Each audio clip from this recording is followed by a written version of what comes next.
Good evening, family. It's such a pleasure to come your way once again. The Inside View is live tonight with an amazing woman who is so influential and also so powerful in Ghana. And I'll say not just only in Ghana, but in Africa, um, based on what, she does for women. Tonight we are talking about gender issues in agriculture, the role of women, and the barriers they face.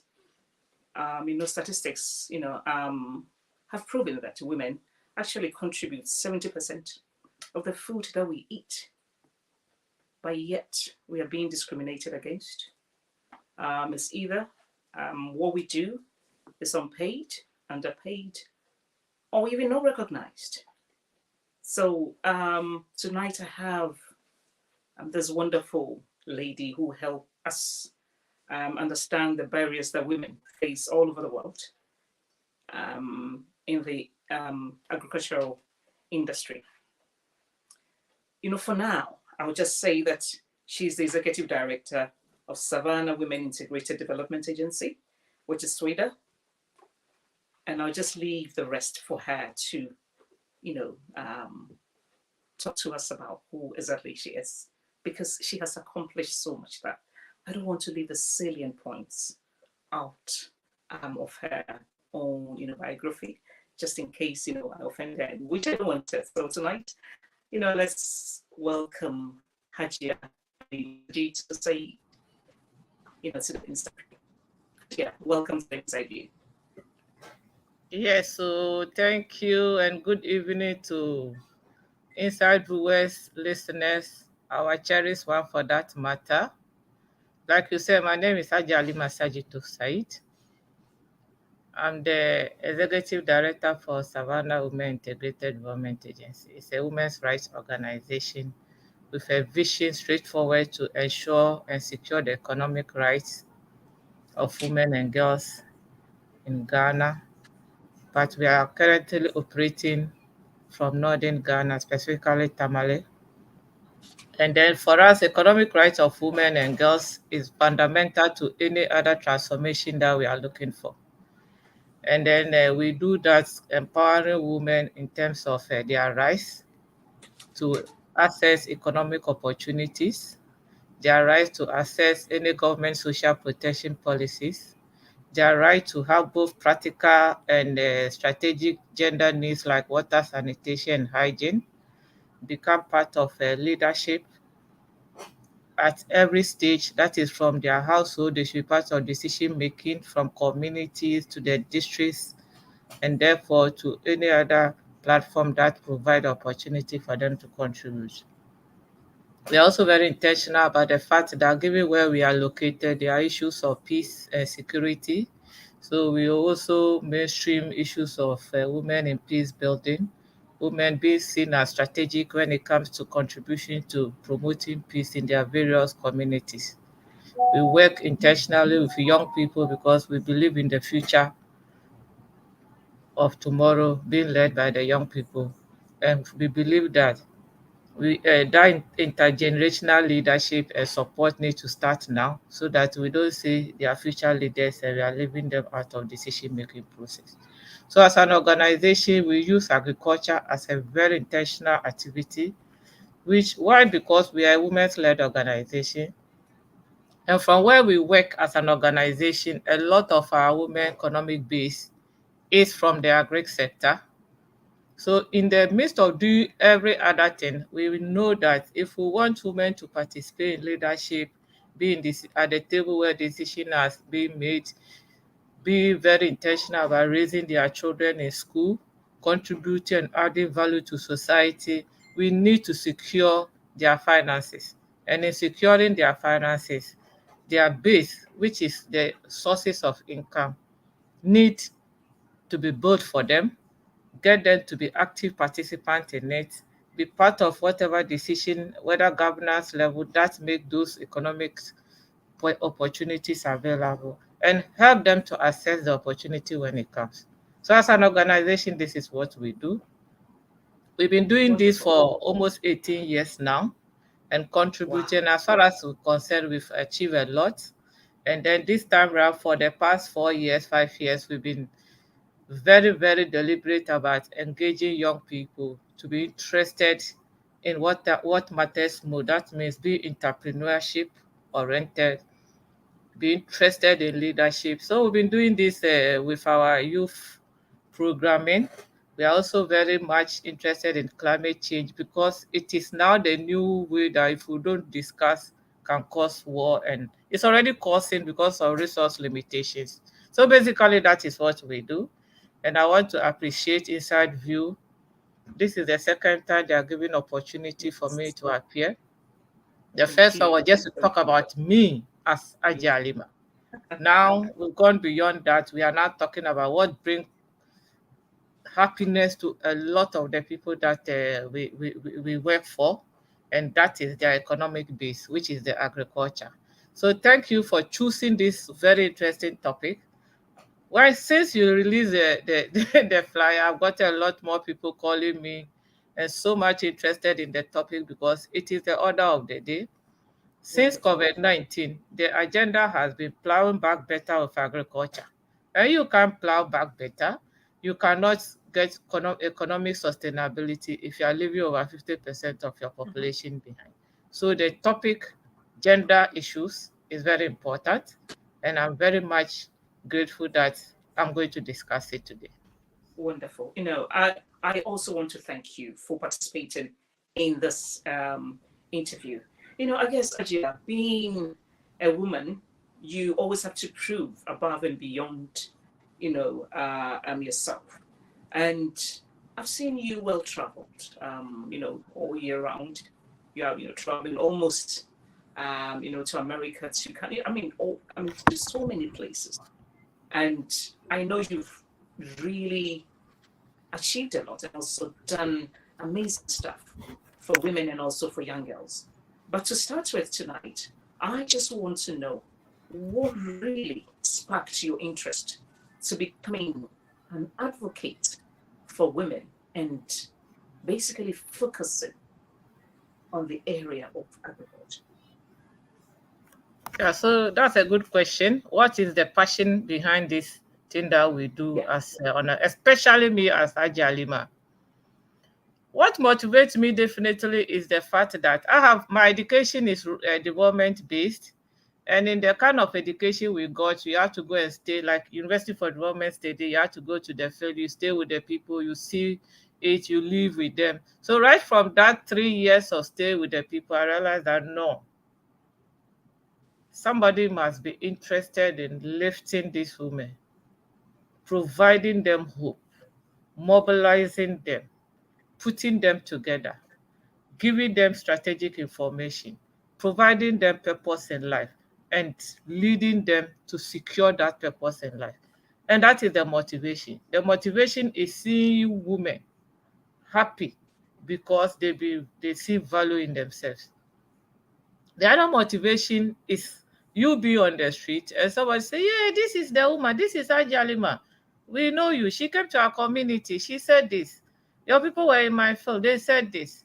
My daughter said this about you. That is the motivation. It's that one that moves us. So therefore, we cannot sleep as long as the issues are on the ground, as long as statistics give us the information that somebody must lead the agenda for transformation of women's life.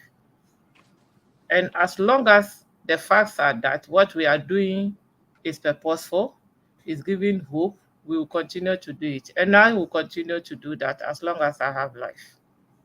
Wonderful. Um, Hajia, there's something I've also noticed that the mainstream media, we are busy talking about, you know, other things. Just when it comes to the area of women in agriculture, there's not much, awareness. There's not much, The volume is very low. conversation. I don't know how to increase it. Is it from my side? Can you hear me from my side? Let me try and see if.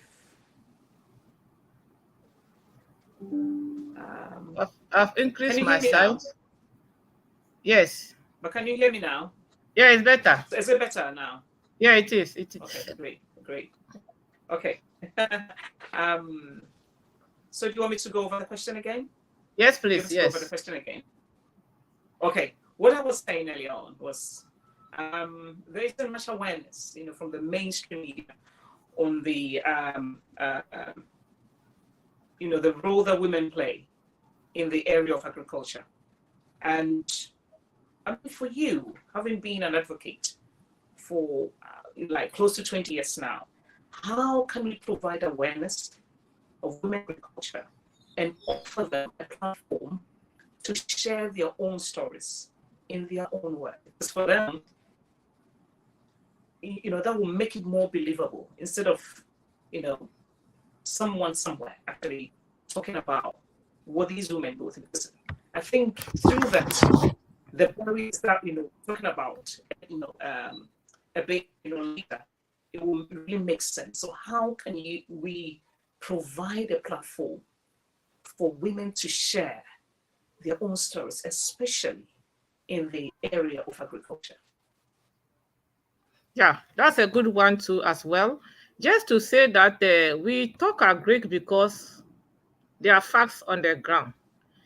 As at the year in 2019, the World Bank released a figure that says that the female population in Ghana, when it comes to the agriculture sector, are contributing about 46 to 47% in the crop area, in livestock, in fishery. That is the figure. But gradually, it's even increasing. As of 2022, I think the WFP, if you look at the WFP report on agriculture in Ghana, you see that they have put the figure for 50%. Okay. That means that 50% of production is done also by women. And we also know that a lot of these women are small scale farmers. So imagine Yeah. that if you have 50% of labor force doing commercial farming, it means I would have taken over the space of agriculture. That is just by the way. Now, if you come further to, as you started the conversation, you gave a figure that is very obvious, and this figure is being quoted by the Ghana, the Ministry of Agric, that when it comes to the agricultural value chain in terms of contribution, cumulatively, women with all their small scale and low level of investment, they are taking over 70% of the space. So that just put us at a very central place when it comes to the food system and the food security in this our country called Ghana. We cannot negotiate that. Now, as to the question of how can we provide opportunities for women to talk, last year, we are doing work with Africa Women Development Fund and the World Food Program. So somewhere along the line, we decided to do a very intentional baseline to make sure that as the information is there that women are lacking opportunity, it's not just an issue of because somebody wants to talk, but we have facts to back it. So we did a lot of the research, and the figures in terms of the gender issues are very obvious. If you look at in terms of even education for women, a lot more women are not educated formally because the kind of farming now that is going on, if you don't have basic education or you don't have education, it becomes very, very difficult. So our figures were even giving us as many of 70% of the target that we interviewed last year within our various coverage districts was 70% of our women do not. Now, what it means is that as an organization, we need to be very, very deliberate about getting them some level of informal education. And they must, and the baseline was done providing opportunity for women to tell their story of what some of the challenges has been for them, how it is impacting them, and how they could have done better if they were on the other side of the coin. So it is intentional, and that is what you have just said. This is something that as an organization we think we need to do better. So that's why we went into that baseline. So that is a gender issue. Education. So the gap between the male, even though ours was concentrating on only female, but that just shows that within the female population, 70% of them who are even in the agricultural space are not educated, whether from production even to the marketing level. When you go to our shops, you see, especially in the common market where women are trading on the agribusiness area. Now, even within the same area of are even issues of payment when it comes to gender, because we realize from our facts that uh, even the same crops that women produce, when they go to market, sometimes the way we price the women's crops, the same thing, there's disparity between them and men. Well, men Wow. tend to even sell higher the same product than what women sell. I don't know Oh, for what that's reason yeah, that happens, but these are that is issues on new. the ground that the women Yeah. have been provided opportunity through our baseline to tell their story of what they go through as women trying to make livelihood for themselves through agriculture. There's also the issue of credit, financial services, input supply. You know, these are constant things that we always will talk about when it comes to agriculture. Within the value chain are very critical components that make somebody a productive farmer. I'll come to land, but before the issue of land, I want to also talk about the credit side. So the credit side, will you believe that when you sample up to 10 people, you can have women that are not even aware of what credit opportunities are there, over 50%. They are not even aware. Those that are aware but are not sure whether as a woman they can access over 20%. So if you put it together, then you are getting about 70% of the issues that really need attention when it comes to getting women to be very intentional about building their economic base. Now, there is no land when if you want to farm, your foundation is your land. And for the land issue as a gender case, it is consistently repeating every day, everywhere, by everybody. Every You see, gender Hajia, advocate. we will come to, I mean, sorry to interject, but we'll come to the barriers. But I want us to, the conversation to sort of progress into the barriers. But before that, we will talk about what actually limits, women from getting equal or fair share, with our men. So, I mean, sorry to interject, but I guess like we'll come back. I think when you started, you said your main focus now is on the youth. Our young girls. You're encouraging them to go into leadership, into entrepreneurship, which SWIDA is doing amazing job. You have academies which every year you have mentors actually mentoring our young girls. And I would just say thank you for um, bringing meaning into the lives of these young girls. We just want to congratulate you for, what you're doing. But, for many girls, also feel that the traditional academic training in a Greek is too lengthy and also abstract, and that they will never, be knowledgeable enough to succeed in farming. So, and it's also coupled with complicated and costly business licenses, standards, compliance, certificates, and many more.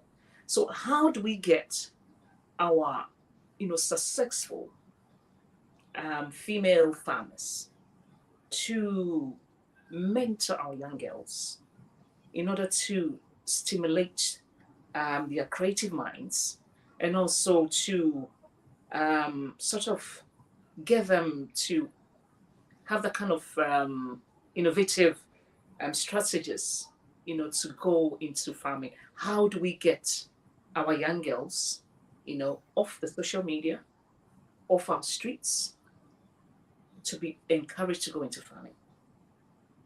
Yeah, How so do we do it? thank you for the question. Before, you just talk about something that we are doing that I wanted to talk about it with you later on.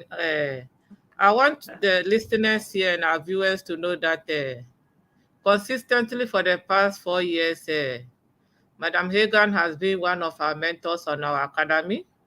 And we also, as an organization, we want to appreciate her for that. She's been very, Oh, very deliberate about building young people in entrepreneurship, in leadership, in career guidance. I mean, just name it. And then also, she's also our board member from FAR, working hard and mobilizing connections for us to be able to grow So these are things that I wanted to talk closing. But now that she introduced it, let me just say it. So thank you for all those. If you see, always her flyer doesn't come out, you will not see SWIDA there. That's a way of contributing to increase our popularity. So we appreciate that so much.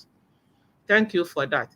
Now, the question as to how can we ensure intergenerational leadership when it comes to women in agriculture, the aged against the young people. This thing is a question that every time we are on the field, we are always raising with our young people. And what we do, one of the strategies we are using is to set up the village savings and loan groups where we are putting them together and registering them as cooperative. And in that one, we have a lot of young people that are part of the savings group.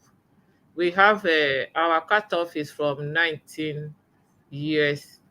So the young people in a lot of our groups, you can count less than 30, up to 30%, not less, up to 30% of the membership being young people within that youth bracket. So that is a step in making sure that the mothers, the very adult women are passing on their knowledge, and they also farm, and these young people farm.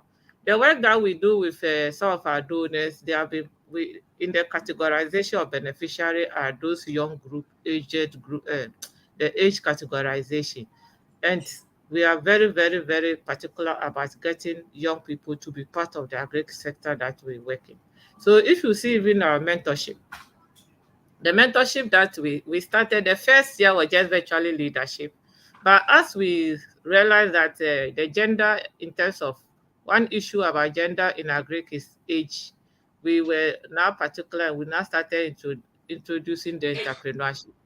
Unfortunately, a lot of our young people who are on the mentors, they've gotten, some of them have gotten mentors that are also interested in farming. So they'll be able to encourage some of them to even access land for them, and they are farming. So it is just a step. We are gradually getting them there. It is not easy, but definitely as we are doing that, then we are also creating markets for them, and they see value in farming.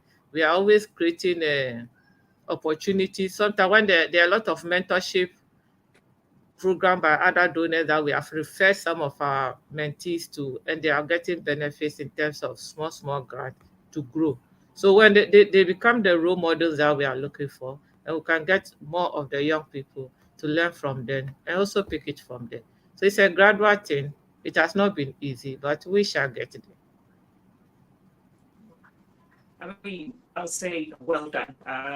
Thank you. For 18 years trying to put women on the map, trying to encourage women to assess themselves, know their worth, believe in themselves. I know it hasn't been an easy journey, so we commend you for how far you've brought SWIDA, and also constantly educating yourself to upgrade yourself in order to be able to pour into women.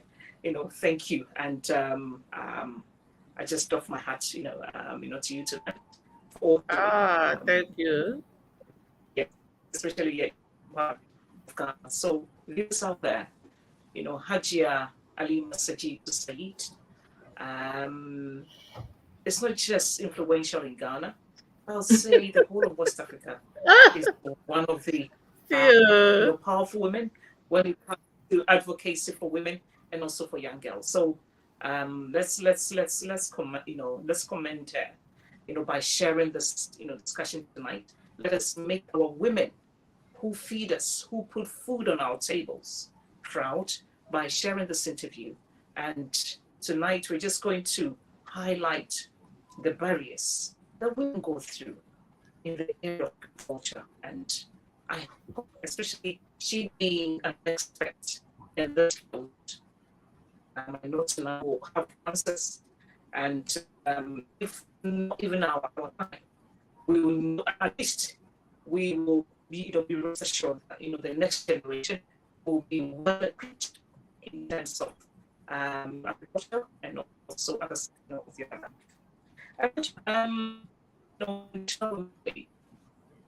We talk about equity, we talk about inclusion, we talk about so many things. And I believe that we've also come far, as women. But especially in the area of agriculture, many women are not taken seriously, by farmers, by other farmers, especially by the financial institutions, as rightly said, and also by agricultural organizations. How have women's roles in farming changed over the last decade? I mean, for all these years, what do you think, our role in agriculture, has changed? You can just highlight a few for us, please. Please, can you pick the question again? It didn't come out clear. Okay. Oh, okay. I said, when we talk about, International Women's Day, this is a day that we celebrate women, across the world. We highlight, our achievements, areas that we still want changes to be made. And, one thing I've realized is that many women are not taken seriously, as farmers by other farmers, either by the financial institutions or by the agricultural organizations. So for you, being an advocate, I just want to know, how have women's roles in farming changed over the last decade? Yeah. How has women's role over the last decade changed? It's true. Yeah, yes, and also, why it has taken so much years, for us to make, this progress. If because since you're an advocate, we just want to know, what's actually going on, on the ground. Yeah. Yeah, so that's a good one. You see, I like the point of change. There has been change. At least 20, 10 years ago, the situation of women in terms of knowledge, in terms of training, in terms of information, in terms of being part of decision making, it's not like it is now. Okay. It is far, far better, but very slowly. The change is happening, but it's not happening at the rate compared to the level of investment and commitment of time that women rights organizations, international and national NGOs have put, and even government policies intentionally targeting women for change. It is not better. Currently, we have a situation where women are being recognized, at least like if you take Ghana, the international, when we are celebrating the Farmers Day, you have positions of that women are also winning. Those days you won't get this. Yes, but you wouldn't get in this. And then you have women that are also now venturing into cash crops. Those days, even in the north, there are some crops that basically they just say it's men's crop. Women cannot even farm it, even though that is where really money comes from. So this time there has been a lot of realization, and from where we stand, there is change in terms of what women can do, but it's also still very, very limited compared to what our capacity and our potentials are. So coming from that angle, as an advocate, I still believe that we are not there yet. We are developing communities, we are developing nations, and it is men and women who make up the society. And basically, if you take the population of Ghana, we are almost like 51% female against 49% male. So if we are making decisions, we are making development interventions, we need to be moving along with all the gender groups. So therefore, on that notice, if you have a lot of neutral statements that do not focus, and then the fact that as a nation we are very patrilineal, patriarchal in nature, a lot of positions and decision making are still handled by men. If we want to just leave it as it is, we may be making progress, but the progress will be very, very slow. Yes. So as an advocate, I've always been intentional about making sure that we are appreciating where we are coming from or where we have come from, how far we have come, because a lot of investment has gone into that. It is not zero, it is half full, it is not empty. It's not empty at all. But Okay. there's still opportunity because the barriers are still there. The barriers are being solved, but very, very slowly. Very The slowly. opportunities are there for us to use as an advocate to continue to make our voices heard, to continue to talk for the vulnerable woman in the community, and continue to make sure that the future we want for the girl child is far better than what their mothers are having now. Great. So, I mean, based on what you just said, as an advocate, for women and also in the area of agriculture, what policy change? I mean, one particular policy change that you think it will help break the glass ceiling within the agriculture, especially when it comes to women. What one policy change that you think, oh, you know, For based me, on my from where experience?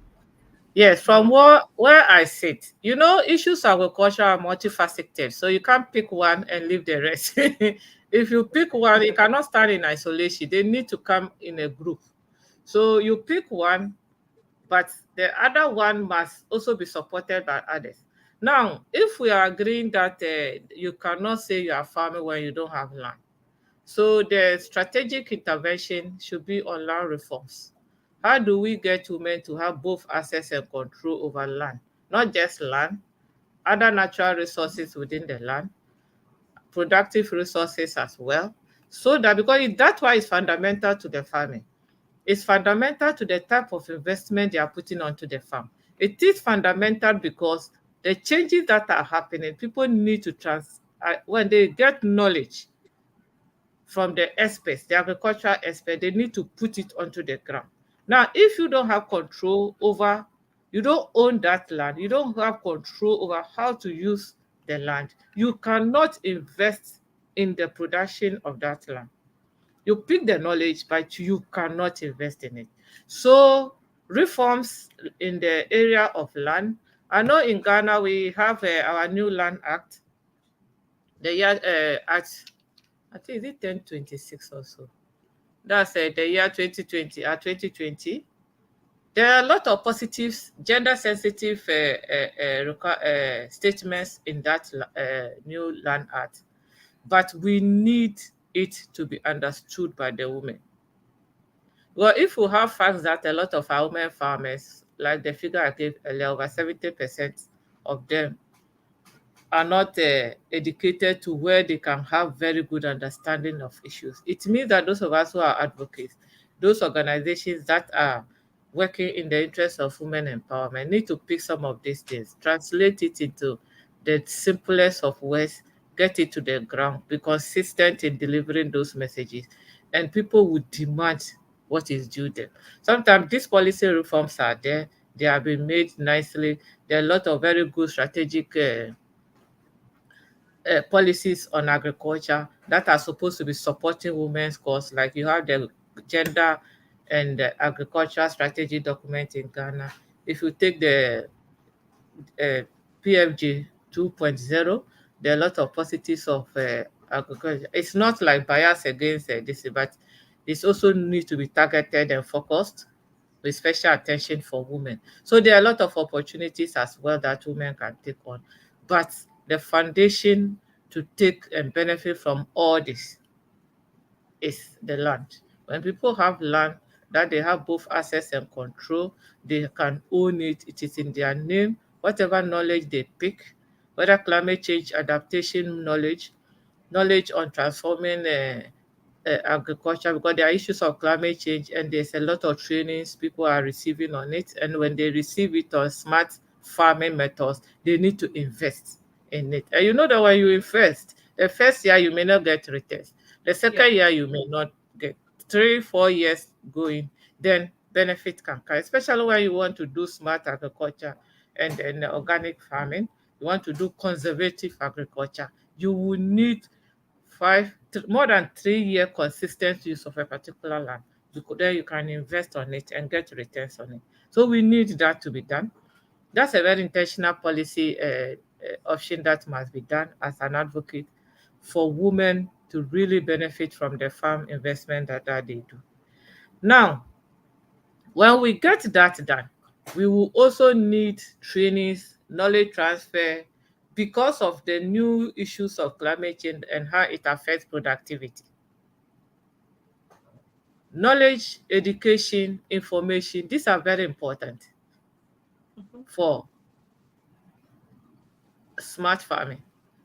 So that when people invest, people will now believe in the concept of the agribusiness. People will believe that they should see farming as a business because when they invest, they will get better returns. So these are some of the things that we need to. And then also the important thing, like I said earlier, is how do we target? We need to have specific targeting policies that we just say women, 40%, 50%, nothing goes out without women. They should be part of it. And that is important. Another Yeah. policy options, this issue of women in decision making, women in leadership, women in governance, it's important. Because if you are not at the table where the resources are being shared, who will hear you? Your case will not be heard. Mhm. People will be speaking for you. Meanwhile, you are the one in the shoe. Your shoe, where it's hurting you, you know better than somebody who is imagining it for you. So Yeah. as an advocate, that's why we've always created opportunity for women at stakeholders meeting to present the issues themselves. Present it as it should be. And then we've also been encouraging them, giving them training to insist on being part of community groups where decisions are made, being part of district assembly level committees, being part of any committee or platform that it has opportunity to be making decisions for them, especially when it comes to agricultural resource transfers and resource mobilization. So those are very intentional things that must be done by government, by civil society organization, by donor organization, so that we can get change. We are not saying that we are not doing enough, but we are looking for transformation change. Transformative start with leadership, Mhm. education, information. When people know what to do, they will assess what they need to assess. But if people don't know, it also brings a lot of challenges. They'll be sitting with resources, but they may not know how to utilize those resources for their advantage. Wow. Ooh. You made mention of climate change, and we all know that climate change is urgent, and we cannot shy away from this conversation. Especially when it comes to agriculture. Climate interventions, I would say that currently has failed to account for the realities that women and young girls actually experience during climate crisis, such as intensified gender-based violence, violations of sexual and reproductive rights. Um, how can we strengthen the capacity of women in Agric to be resilient from the negative impacts of climate change? How can we do it? Because Yeah, you've been so busy. yeah, sorry that I was it. I don't are you true? Can I Yeah. yeah. So climate change actually this time around is an issue. Yeah. And it's an issue because everybody is feeling it. Mm-hmm. When we were on the ground picking our baseline data with our research team from UDS, fortunately, from the figures that they got from the analysis, over 38% of women are aware of the impact of climate change on their production. They know. Okay. A lot of them also know what is causing that. So, which is good. So, at least it provides a basis for us to improve and build on. The rest also have information, but not to the level of the 38. And then over half of them don't even probably they have little information because nobody talks to them on that, which is really an issue. Now, when it comes to the climate change and the smartness of how that impacts their activities, as an organization, we are introduced because it's reducing their productivity, making them very, very unsustainable. And then, so as an organization, we are looking at a basket of crops to be able to overcome that one. So you are talking to women to introduce even livestock production and other things that will make sure that so if you are only doing maize, you may have to add other crops to raise like soya beans, rice, just to be able to be resilient in terms of options that are available. So we are looking at different baskets of crops for women, whilst we are adding smart farming opportunities, adaptation, mitigation issues, and depending on the land tenure of your area, that comes along with the type of trainings that we provide women. We are also very particular about all these things about mitigation and management. Women must be resilient financially too, so that's why we are introducing the village savings and loan as well, and then also providing opportunity for them to see what, when they do saving, the community level savings that women do, what are the business options that they can also use to reinvest the money, so that they build their resilience in the farming, so that when one fail, they can still have their livelihoods going on. So for us, resilience is taken from different angles, and we will tell women that look, relying on one source may not be the option. And then also part of our resilience strategy is linking them with the agricultural extension service providers, the district department of agriculture, and their closest extension agent to continue to provide them information on what to do based on their set, based on the weather that they are picking from the metro listen. So they are introducing resistance seeds to them, high yielding seeds that are very local but better. So planting population education will be given so that at least you'll be able to get the best out of what you have invested in it. So resilience, we are tackling it from different angles to make sure that we minimize the effect of climate change. That will get them off and make sure and make them more vulnerable. Because as long as women are vulnerable in terms of food security, that is what exposes them to violence. It continue to increase their poverty, and we realize that when people are poor, their vulnerability is wide, and they are prone to a lot of violence, whether physical, sexual, economic. All those things come together, and they just are living under a lot of stress.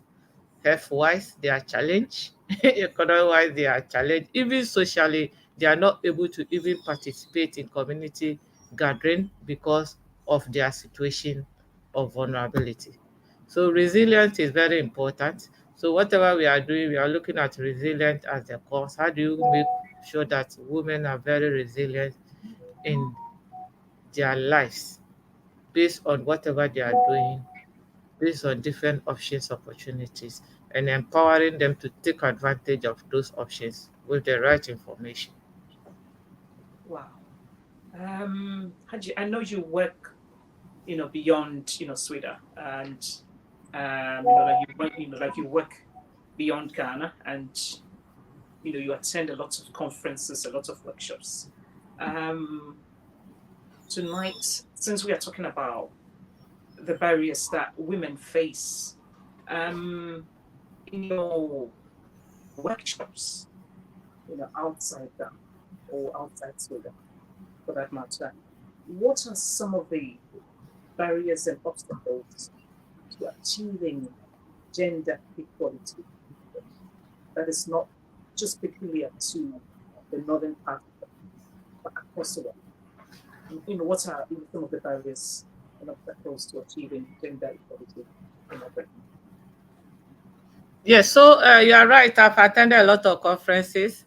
Last year I was at the CSW, and one key thing that I realized in all the side events that I attended, and even when government people were doing presentation, has to do with issues of violence, increasing sexual-based violence that are being faced by women. There's also another key thing that has to do with care, women and care work. And that thing, because it's unpaid and how it's affecting women's economic empowerment, how it doesn't women are not able to save enough time to be able to be productive. That's in areas that earn them income.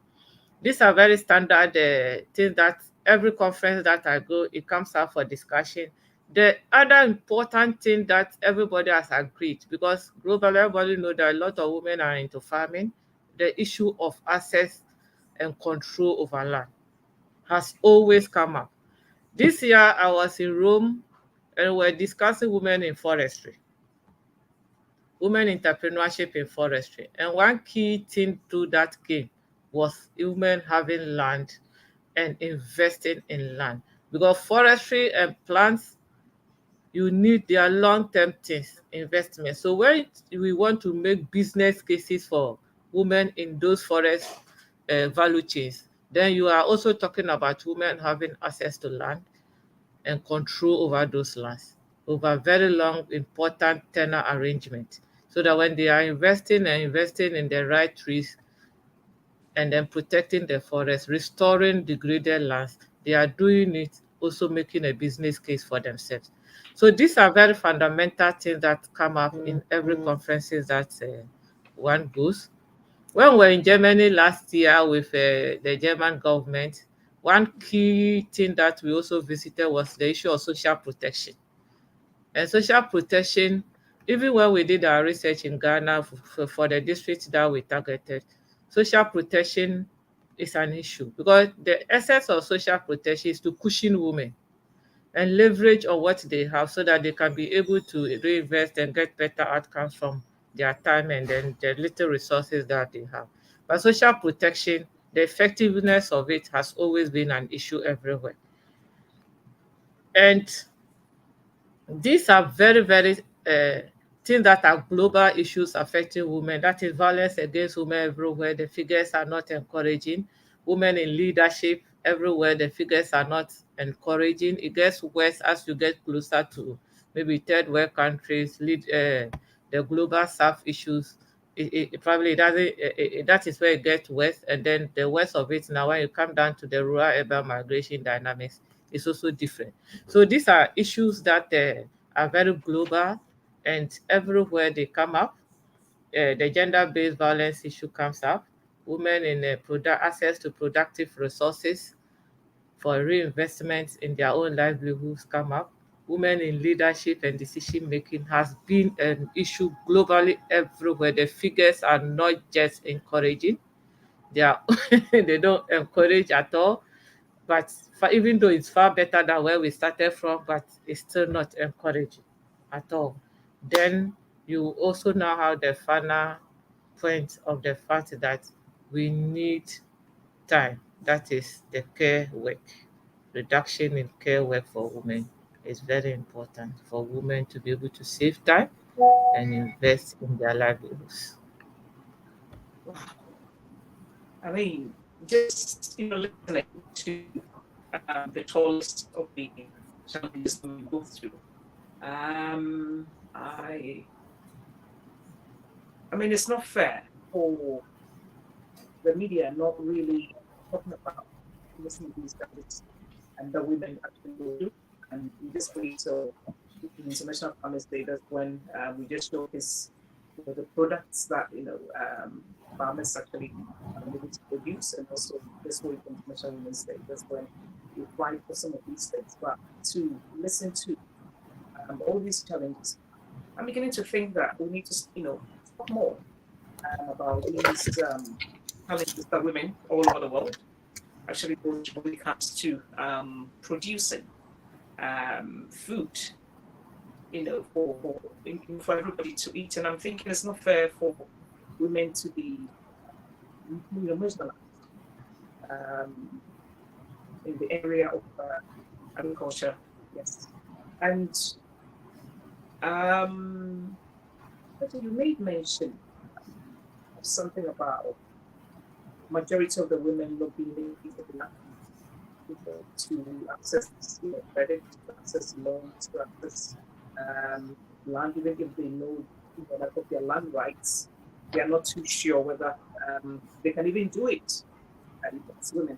Um, how how have you been able to do this without any challenges or support? Like, what challenges have you faced in trying to uplift women to assert themselves, to know their rights, to know how to access loans, credits, and all these things in the area of agriculture?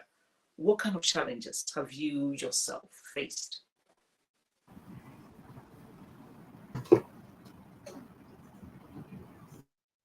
Any challenges that you faced, Hajia, in trying to advocate for women in the area of agric?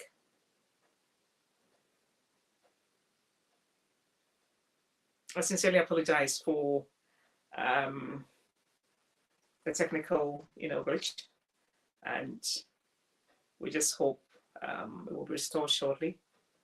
And I know Hajia will soon join us.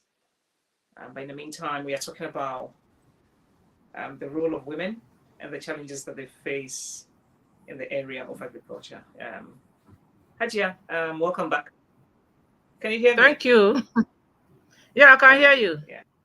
Yeah. I just wanted to know, in trying to advocate for women, especially in the area of agric, what kind of challenges have you faced, yourself in trying to lift women up, in trying to make women worthy of themselves, feel worthy of themselves? What kind of challenges have you faced? Yeah, good question. But before then, I heard your earlier question that you were talking about the media, the fairness and the role of Yes, the yes, media yes, in bringing yes, these issues yeah, up. I want to comment yeah. on that one as I move into this question. You know, last 2 years, we have Savannah Women Farmers Association. We belong to the FFF project called the GAFA, Ghana Federation of Forest and Farm Producer Organization, which I'm currently the national president. And we have been very deliberate about getting the media involved in some of these agricultural issues because women in forest and farm producer organizations, their products, their issues need to be highlighted very well. So we've organized a lot of media soirees, just trying to get women themselves to present their issues and for the media to pick it up and be making and setting the agenda when it comes to issues of women in forest and farm producer. Because this is a project that is funded by the FAO under the Forest and Farm Facility Package. Now, last year also, even us as an organization, because we realized that we need to get the media involved in raising the issue of women in agriculture, the gender issues intentionally. We decided to we are doing a project with Africa Women Development Fund, and one of the activities there was to make sure that we are getting media participate in the right reporting when it comes to agricultural issues that affect women. So we did a editors forum in our office. We brought all the key media houses in the northern region here to the office, and then we got one of them who is very experienced to do a presentation of sensitive reporting on agriculture. And since the issue also was to be able to secure time, create a relationship with the media houses so that we can be responding to some of the agricultural issues that come up in the region, and then also provide opportunities for rural people when it comes to those international days like International Rural Women's Day, International Women's Day, to be able to secure spaces so that they can continue to share their experiences and get the media to set the agenda for discussion. More so when we are coming into this election year, we are going to organize the next meeting with them and ask them to start to set the agenda for the politicians as they are going around and developing their manifestos to be intentional about issues of climate change, to also be looking at all these other barriers that we are talking about. And then also we be able to, with funding from one of our donors recently from the Denmark embassy, we are working on youth in climate change. And also the idea is to get those politicians see climate change as something they need to be capturing in their manifesto so that we are empowering women, empowering youth to demand accountability so that they Mhm. don't just put the issues on the the pages, their manifestos. I will do this in climate change, but the young people should be empowered enough to seek accountability, seek and demand it from the politicians when they win the power that they are looking for. So these are things that we are doing as an organization, working with the media to be very, to situate them to be picking agriculture also as an issue if we want to transform this our country called Ghana. Every other thing can go and come, but the land will be there. Farming is important. It will always be there. So when we pay our attention more there, transformation becomes very easier.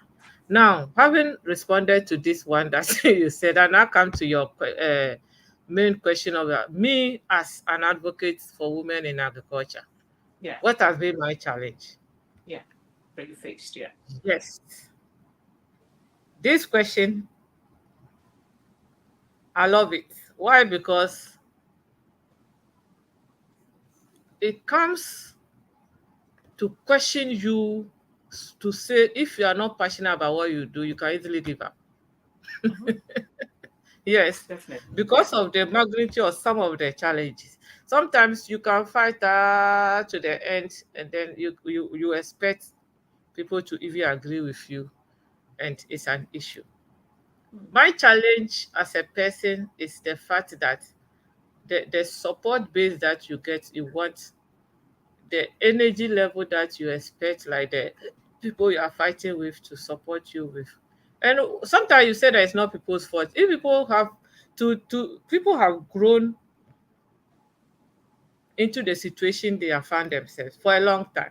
So you Mm. cannot use 5 years, 2 years to think that people can just believe in you.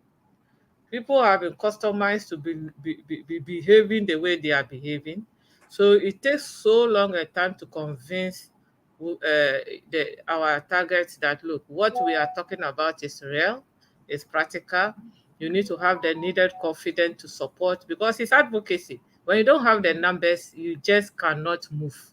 Yeah. Sure. You don't have the figures, you cannot move. And this time the name of the game is evidence-based advocacy. And sometimes it's even best when you are doing the in-person advocacy. You get the people who are affected to come in and say it's the way it should be. The numbers of women that can be very vocal, present the issue the way it should consistently are not many for us to be able to be making the change that we are looking for. So that has been a challenge. The other challenge that we face, or I face personally in this advocacy thing, has to be with the do with resources. Sometimes, you see, the issues, like I said, are multifaceted. When you are on the ground, the reality is there. Sometimes we are working with donor money. Donors, some donors are very plain. They will tell you what they want. They will agree. They have brought in a concept. You are telling them what you want to do. They will give you the resources, and they want you probably to stick to that. Or some also come in with their own line of activities. So you just fit. You pick the activities and show how innovative you want to implement that activity. But now when you get to the ground, the realities are that other issues come up to either make your innovation success or not. And our challenge always has been the fact that because we don't have diversified funding as an organization or as a person, you are challenged with the reality hit you and you have very limited opportunity to do it. Like you are talking about example, water is very important for women. Sure. You cannot go organizing women to come for meeting when they don't have water at home. Mm. You won't get them. Yeah. And this one, you don't need to be angry because they haven't come for the meeting. They need to meet practical needs. That's their gender role they have to play according to what society has given us. And you can't change that for now. So you have to work within that context. So in doing that means that as long as the women don't have water, and they have to spend several hours to search for water, it affects your delivery. Whoa. And there's very minimum you can do about it.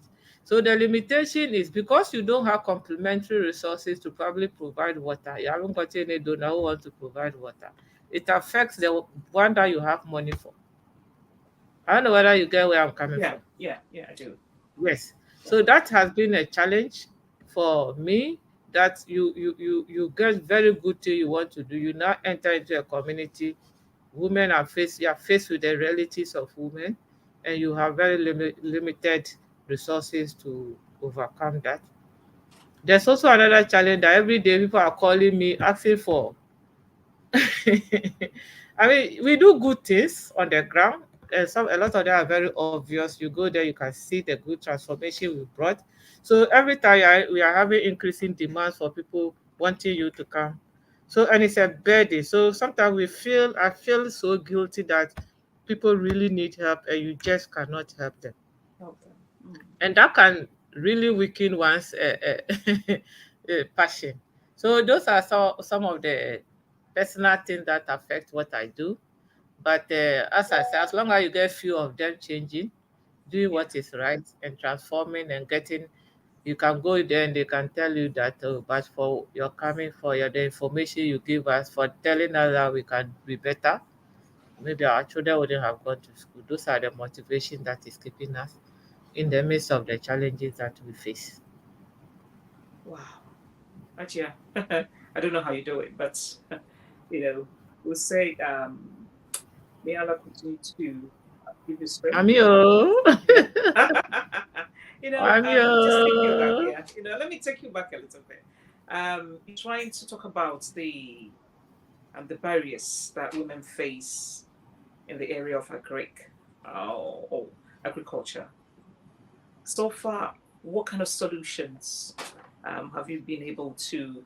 I mean, like not just you alone, but then in I mean, in your workshops that you've attended, have you been able to provide any solutions? I mean, not just you, but the workshops that you guys actually organize, the Yeah. outcomes.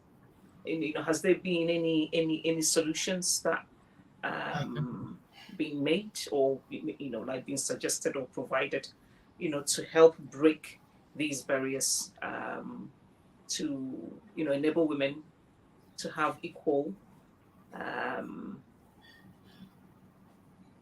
you know just a pairing with men, especially in the area of agric.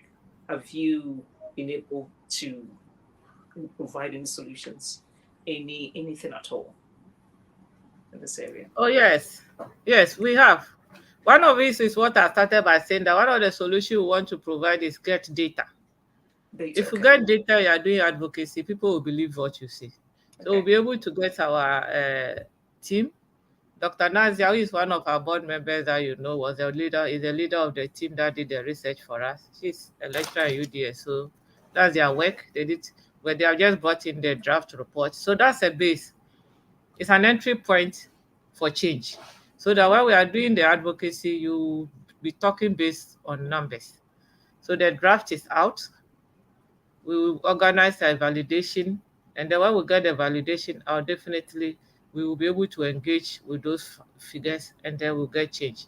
We've also been able to provide a lot of training for our beneficiary women, like the work we do in Karaga, in other districts with probably WFP and then AWDF, especially in the agriculture and the Global Fund for Women in Agriculture. We've been very, very deliberate about trainings, because we now believe that skills is important, knowledge is important, positive attitude is important. We need women to have the right growth mindset, so that at the end of the day, with a positive growth mindset and with the knowledge you would have been providing them and the skills, it will change their attitude towards what they are doing to be very positive. So that is an area that, as an organization, we are chopping a lot of success, because you go to a lot of our communities and you can see progress because they are using knowledge and applying it. Then we've also been able to create a lot of linkages for women in the districts and communities that we work. We'll be able to link a lot of the women groups that we have formed to cooperative departments. Last 3 years, a lot of our cooperatives that we registered were able to benefit from a project that was sponsored by the is it Koika? That's for a Korea cooperative development program, and they were able to get a lot of facilities to improve their businesses. Then also as an organization, our trainees and our linkages have been able to get a lot of young people benefit from some mentorship programs that other donors are providing in the region. Then also, if you go to a lot of our group community now, we are also going to this physical product like getting women with dry season gardening, and more of them are now making a lot of income from it. That is also a resilient intervention that we are introducing to women, including even beekeeping.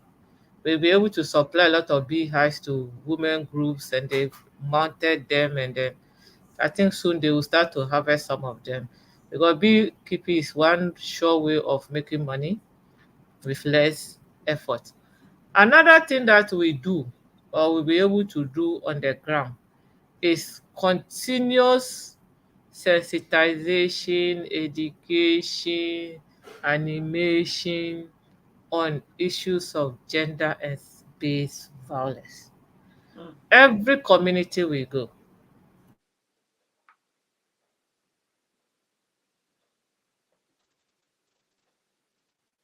working with chiefs, we get them to understand their leadership to protect women and girls.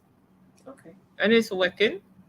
We get to women themselves to understand their own role of protecting themselves, becoming relevant to themselves, adding value to themselves so that the community see them as such and get them to be part of decision making.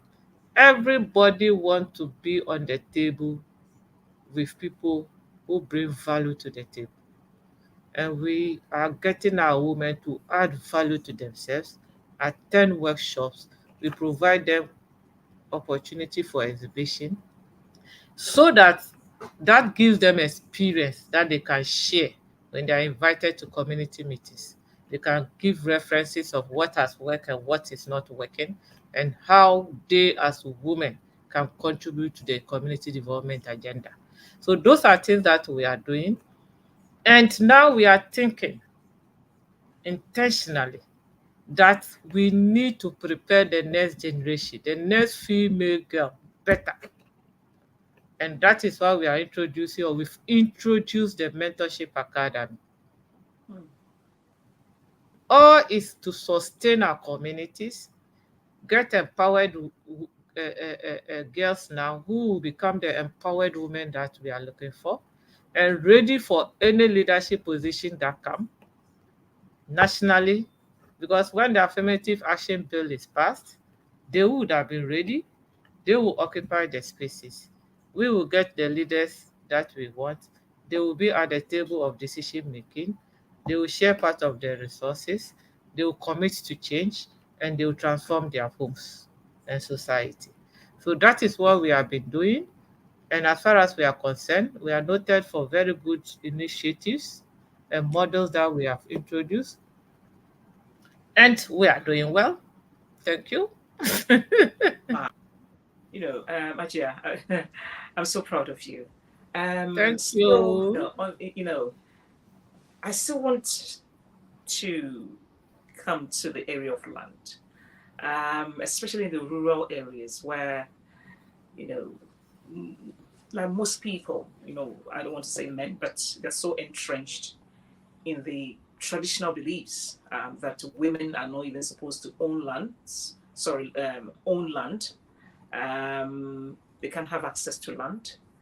And I mean, in that area, how successful have you been able to let our chiefs, our traditional leaders, understand that it's okay for women also to have access to land. It's okay for women also to own lands. I mean, in that area, because I think that is the area of contention.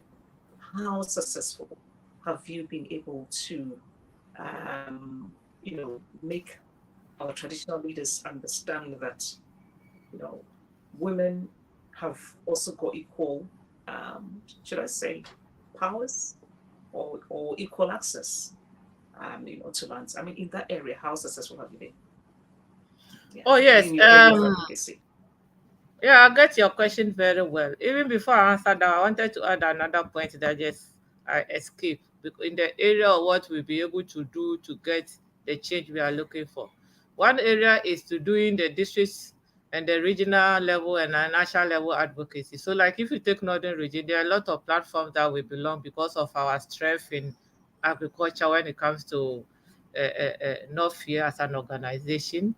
So there are a lot of regional platforms that we belong, even CSO's platform that we belong, and then because of what we bring on board, and there are a lot of the district department agricultural meetings. They invite us, and they always take our view as serious attitude because we always will talk with data, we always will talk with experience, we can always refer you. In our statement, there's always the concept of traceability. You can trace what we say. So the belief is very strong that we know what we are doing and we know what we are about. So people believe in that. So just to add to the earlier submissions that are made. Now you in the area of land, because we are working with women in agriculture, and right from beginning we know that culturally we have that limitation because land from where we work is owned mostly by men and they hand over to their sons. People have inherited the land from their fathers to their sons and to their sons and to their sons. And the woman inheritance in terms of land is always very, very minimal in most cases. Yeah. So we come from that knowledge. So whatever we are doing based on that knowledge, before we get into a district, we normally will go and make a case why the woman must get the land and invest because of the benefit that comes. Because every household believe that when the woman has the house benefit. Yeah. So on that note, we'll be able to secure last 2 years under one project, government project that were to benefit because we made a case for women. So we went to 2 communities. We had large tracts of land that the chiefs gave us because they also began to realize that look, it is good when women have land. So they gave us those tracts, and those women are still using those lands. So over 300 acres of land for 2 communities, women. Oh, It's wow. not small land. In Karaga, like this, we secure over 300 acres of land for women, and they are farming on it. In some of our Mio communities, we have land that women will be able to secure for them and their farming. So it is making a case and a justification. And this time around, what is good, like the initial question you asked as to how far we have come, there has been progress because even traditional authorities, landowners, husbands who are controlling family lands know that women can farm some type of crop, also earn income. So a lot of them are also now ready. It's just that the terms of engagement is what we also still need to look at because sometimes they give the land when the woman invests in it, the second year, the third year, they collect it back. So the woman start from zero. But at least as an organization, when it comes to supporting women in terms of talking for them to get land, that is one of our strength areas. All our staff have been educated and trained on how to communicate to chiefs and to landowners to be able to see women as an asset when it comes to agriculture and they contributing to community development through the agriculture.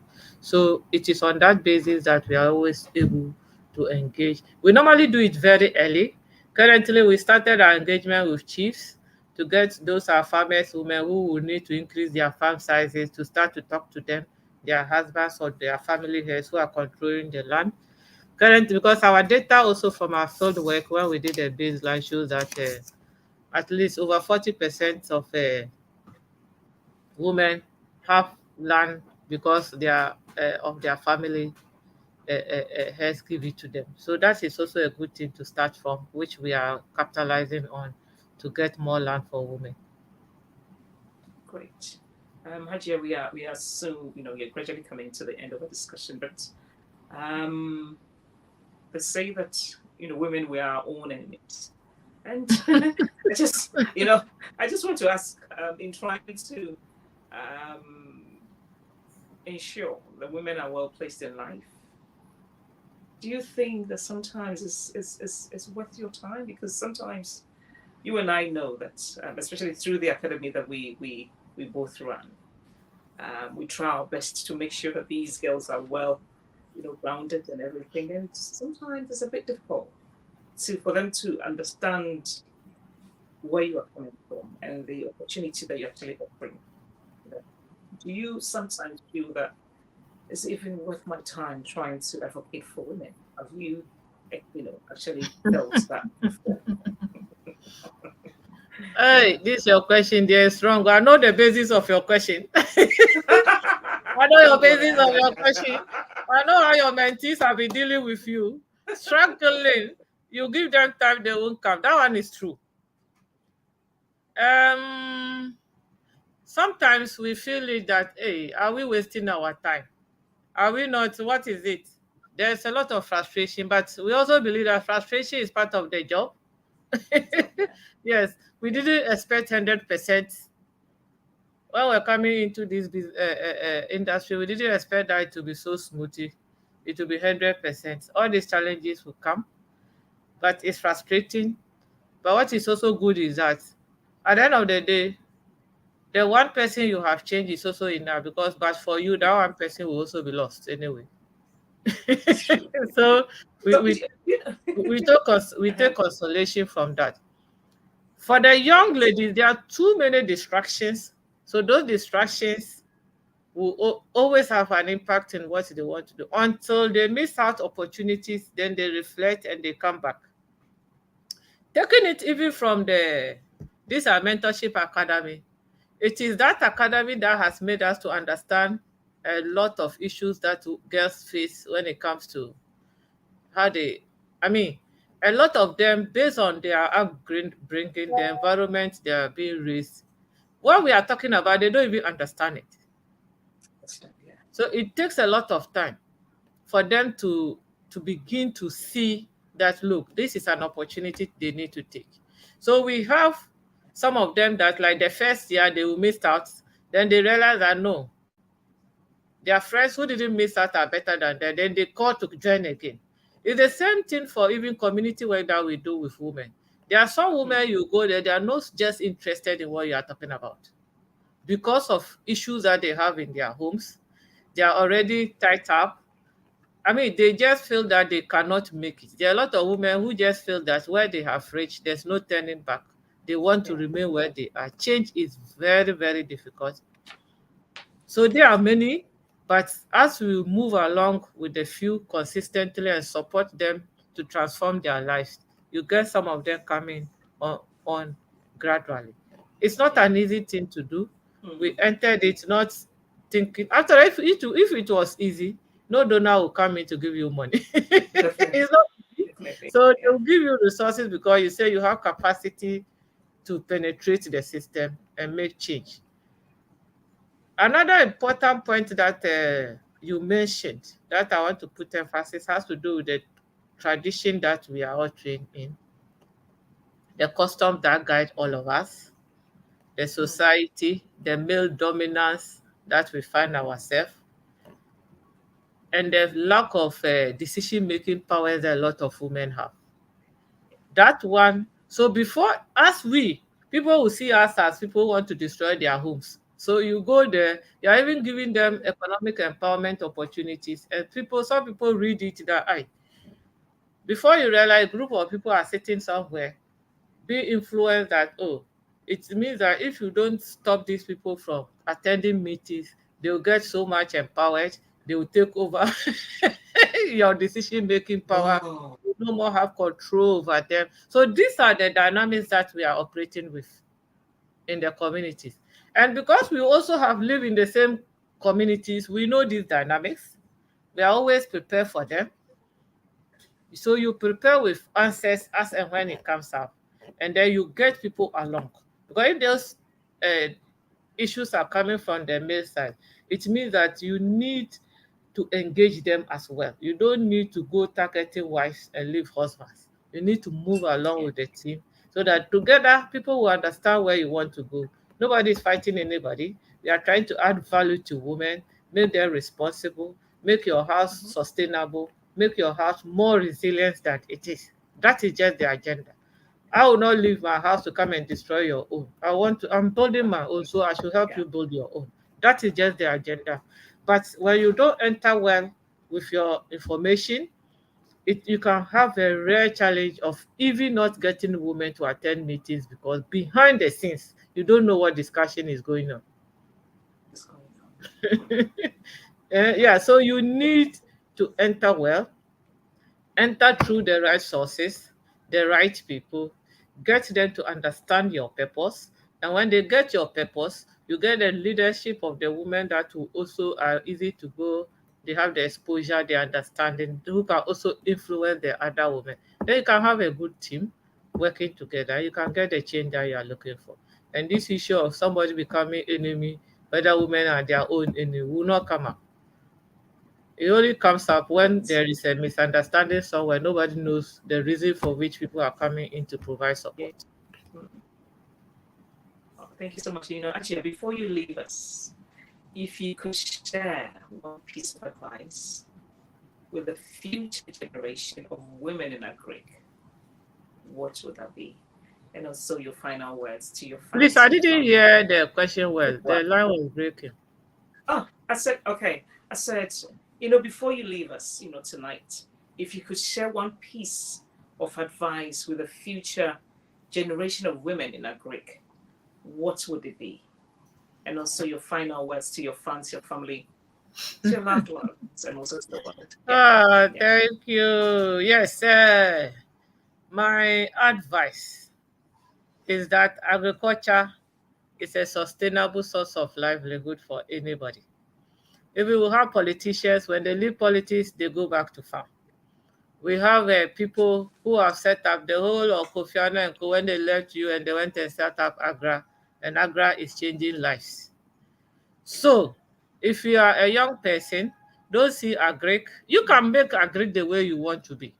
Don't see it. There are now new ways of farming, modern way of farming. Technology is there. You can use that to be a better farmer. That is the sure way you can easily make money.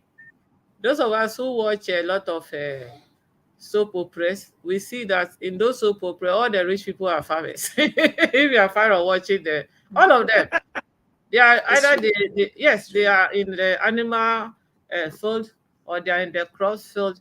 They are the rich people in those communities that they find themselves. And this is known everywhere that it is through agriculture that people can say that I am rich and your wealth can be sustainable.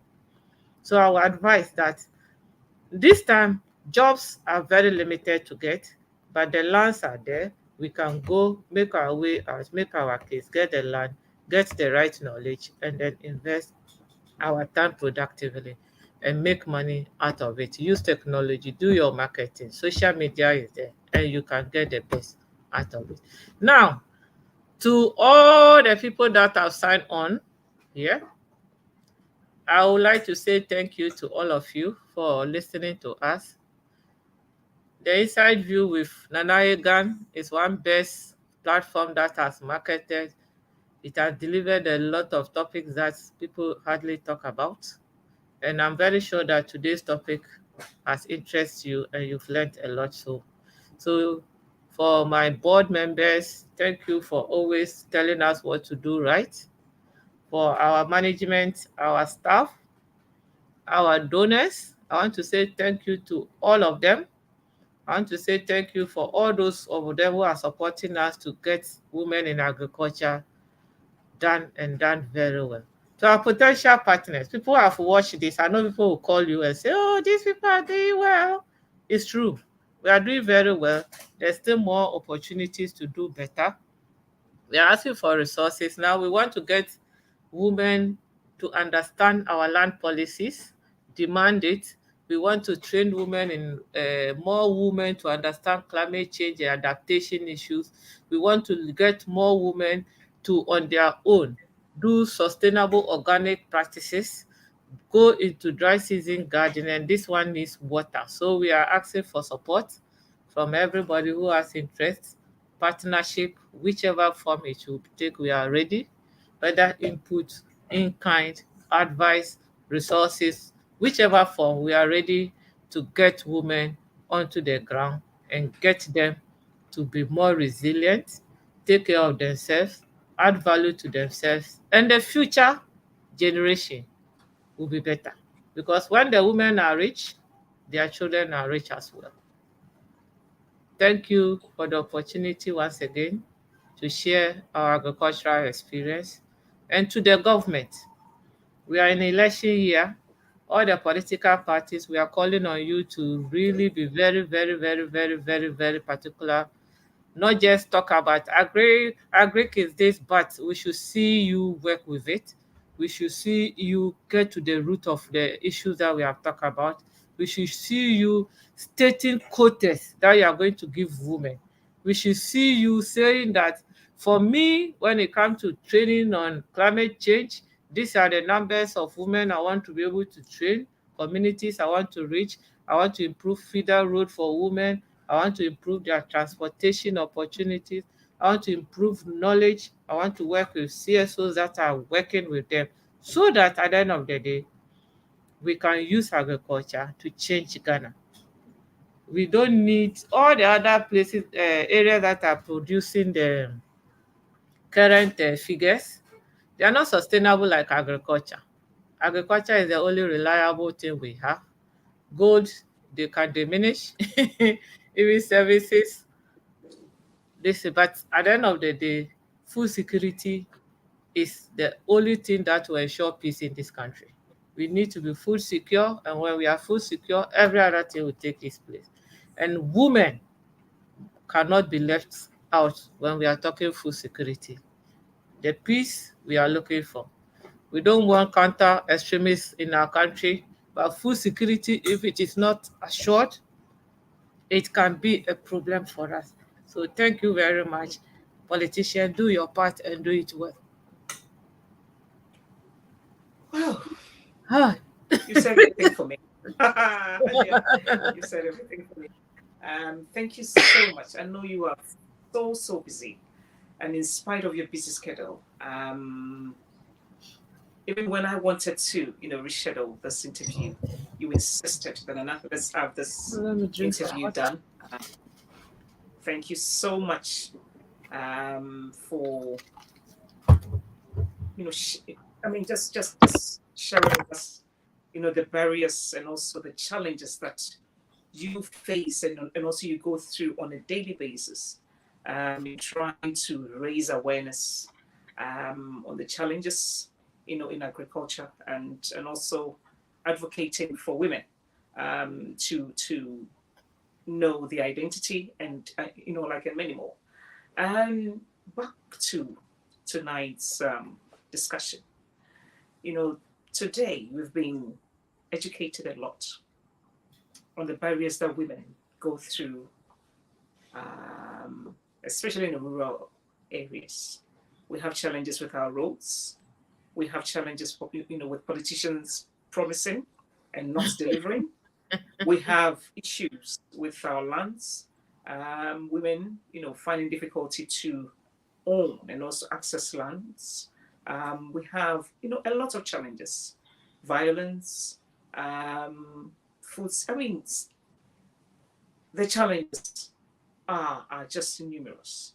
But I just want to say to you tonight that by abolishing or by getting rid of gender specific barriers in farming would not only empower women to achieve their highest economic potential, it could also help feed a hungry world, especially in Africa, where we have, I would say over 800 million, um, you know, or like worldwide, who are currently undernourished, you know, live in developing countries, and the same policies where women play this role by providing food.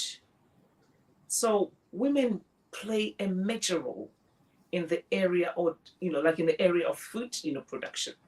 So I'm thinking, giving female access to the same resources and education as male could increase food production by women, by more than 40%, like potentially. And if so, it will just help eliminate hunger for over, I'll say, 160 million, people worldwide. And also by abolishing these barriers, women who are into farming can earn extra income. That will, also enable them to spend, this money on healthcare, on nutrition, on education, and also for their children, and also, for the community at large, and furthermore for investments that could, in the long term produce, positive, results for all of us. So women, we are not asking for too much.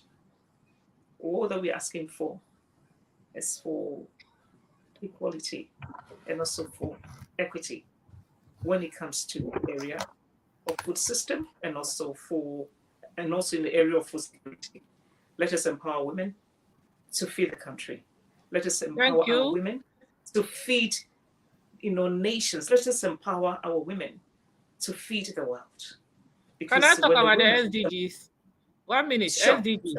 sure, Yeah, okay, that's so fine. like you said, I just want to also say that empowering women in agriculture has the tendency to help us achieve about 4 of the SDG goals, because Okay. we'll be attaining the goal 1, that's the no poverty. We'll be achieving the goal 2, which is no hunger. There will also the gender equality, which is goal 5. Opportunities there would have also, and then goal 8, which is employment, that decent job. Because when we get Yeah. them to understand that this is their livelihood, and then we invest in them, give them the skills, their capacity, and the technology, then we'll be promoting decent job there. Now, that also even contribute to the issue of health, which is the Yeah. goal 3. It's very important for us that Mhm. well-being, health and well-being is also important when women Mhm. have opportunity to be respected and given the support for agricultural transformation. They will definitely send their children to school, which is also the goal 4. So you can imagine that even bring us to goal Yeah. 13 as Yeah. well, Yeah. because you Yeah. know that women are those who manage the environment. So if we are talking Mhm. about agriculture, and there's a connection between agriculture and climate change, then you are saying that women can also contribute to climate action issues.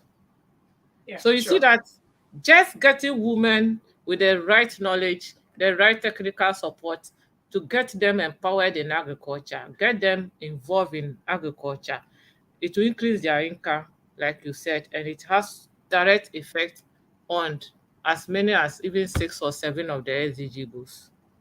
And the important one, Wonderful. which is the peace. The peace. Yeah. The peace. Because how You can see, if there is no money, then how can there be peace? no peace. There'll be No no peace in the peace. house. If No peace people in are the community. violated, there will be No no peace in peace. the, So yeah. thank you. So the goal 16 is also more likely to be achieved if we get women with resources through agriculture. Wow. Bam. Wow. Thank So you. that's about 8 of the SDG goals Hmm. Thank that you. Thank you women so much. Mm. being transformative in their agricultural approaches can help us to achieve globally. So it is a Wow. responsibility for everybody, especially governments, to make sure Thank you. that they are Yeah. particularly intentional about Mm.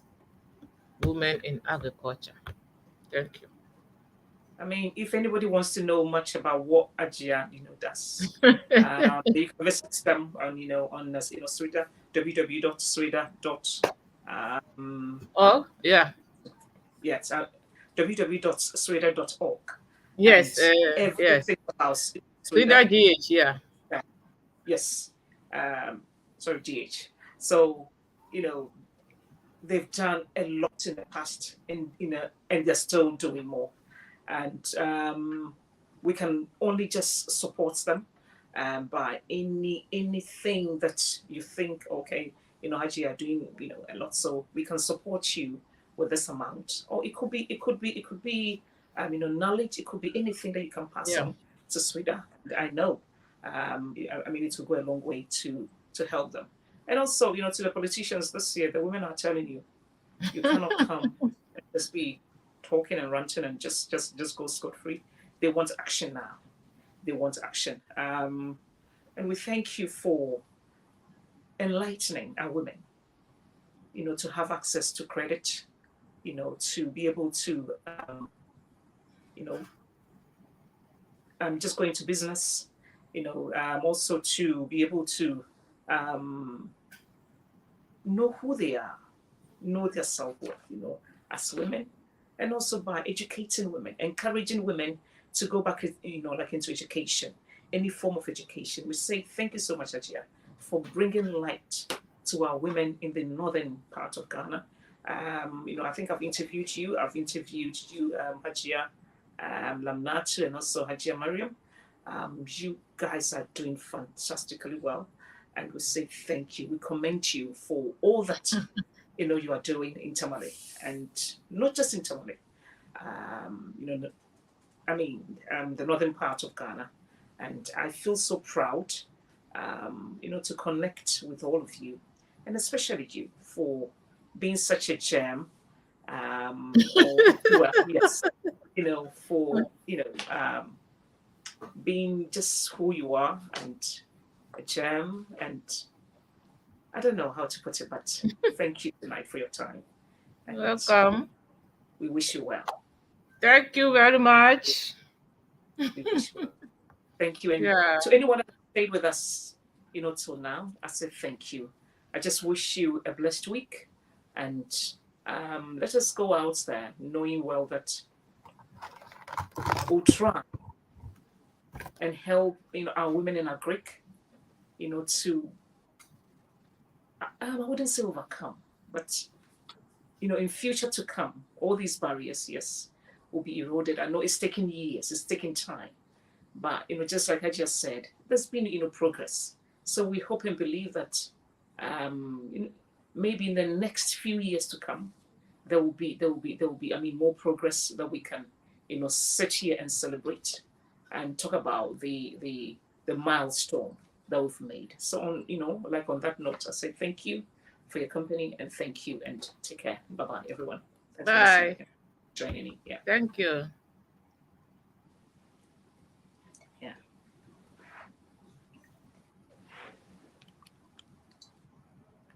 Oof.